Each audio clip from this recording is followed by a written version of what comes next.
حضرت عمر فاروق رضی اللہ عنہ اسلام کے دوسرے خلیفہ تھے۔ ان کا دور انصاف، ڈر خدا اور انسانیت کی مثال مانا جاتا ہے۔ ایک دن کا واقعہ ہے کہ حضرت عمر رضی اللہ عنہ رات کو شہر مدینہ کی گلیوں میں گشت کر رہے تھے تاکہ دیکھ سکے کہ کوئی مسلمان تنگ دستی میں تو نہیں ہے۔ چلتے چلتے انہوں نے ایک گھر سے بچوں کے رونے کی آواز سنی۔ انہوں نے دروازے پر دستک دی اور پوچھا، اے بہن، یہ بچے کیوں رو رہے ہیں؟ عورت نے جواب دیا، یہ بھوک سے رو رہے ہیں، گھر میں کھانے کو کچھ نہیں ہے، اس لیے میں خالی برتن میں پانی بھر کر آگ پر رکھی ہوں کہ بچوں کو لگے کہ کھانا پک رہا ہے اور سو جائے۔ یہ سن کر حضرت عمر رضی اللہ عنہ کا دل کانپ اٹھا۔ وہ فوراً بیت المال خزانہ اسلام گئے اور اپنے ہاتھوں سے آٹا، گھی اور کھجور کی بوریاں اٹھائی۔ ان کے نوکر نے کہا، اے امیر المومنین، آپ کیوں اٹھا رہے ہیں؟ میں اٹھا لیتا ہوں۔ حضرت عمر نے جواب دیا، کیا تم قیامت کے دن میرا بوجھ بھی اٹھاؤ گے؟ آج کا بوجھ تو میں ہی اٹھاؤں گا۔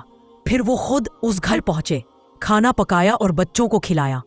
جب بچے پیٹ بھر کر ہنسنے لگے تو حضرت عمر رضی اللہ عنہ کی آنکھوں سے آنسو نکل آئے اور انہوں نے کہا، عمر، اگر ان بچوں کی بھوک کی خبر اللہ کے سامنے پیش ہوتی اور تو نے پرواہ نہ کی ہوتی تو تیرا کیا حال ہوتا؟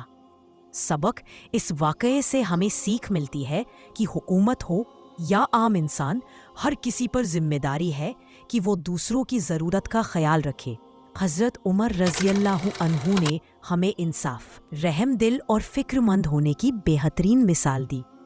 حاضرین، آج میں آپ کے سامنے حضرت عمر فاروق رضی اللہ تعالی عنہ کا ایک مشہور اور عبرتناک واقعہ بیان کرنے جا رہا ہوں۔ حضرت عمر فاروق کا نام عمر بن خطاب تھا۔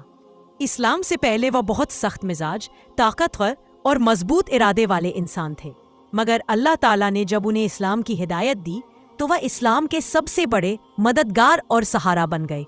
ایک دن کا واقعہ ہے جب حضرت عمر اب تک مسلمان نہیں ہوئے تھے، وہ اسلام کے سخت دشمنوں میں سے تھے۔ انہوں نے ارادہ کیا کہ میں محمد صلی اللہ علیہ وسلم کو معاذ اللہ ختم کر دوں۔ اسی غصے اور سختی کے ساتھ تلوار اٹھائی اور نکل پڑے۔ کو ختم کرنے جا رہا ہوں۔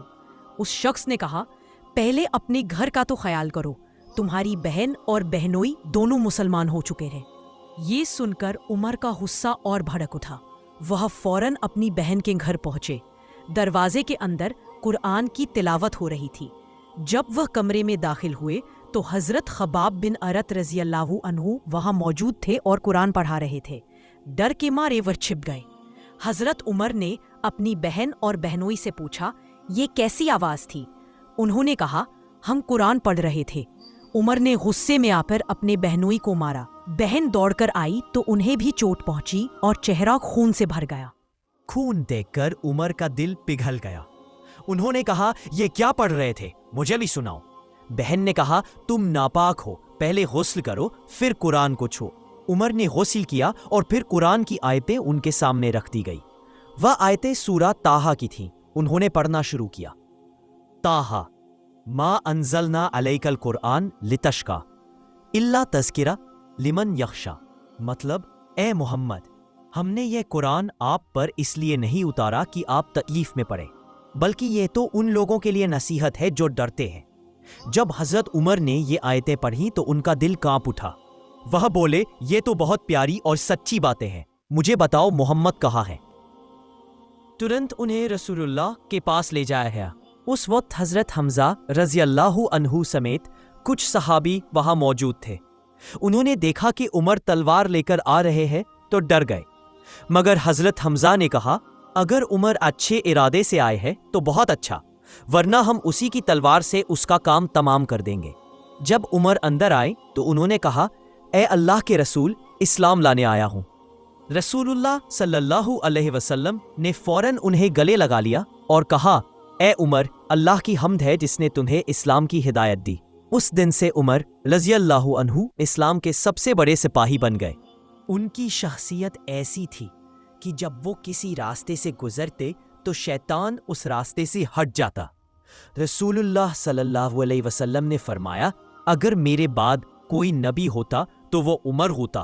حضرت عمر کا یہ واقعہ ہمیں یہ سبق دیتا ہے کہ اللہ تعالیٰ جب ہدایت دینا چاہتا ہے تو سخت دل انسان بھی نرم ہو جاتا ہے۔ خلاصہ، حضرت عمر اسلام کے دشمن تھے۔ اپنی بہن کے گھر قرآن کی تلاوت سن کر ان کا دل بدل گیا۔ انہوں نے قرآن پڑھ کر حق کو پہچانا، رسول اللہ صلی اللہ علیہ وسلم کے ہاتھوں اسلام قبول کیا، پھر پوری زندگی اسلام کی خدمت میں گزاری۔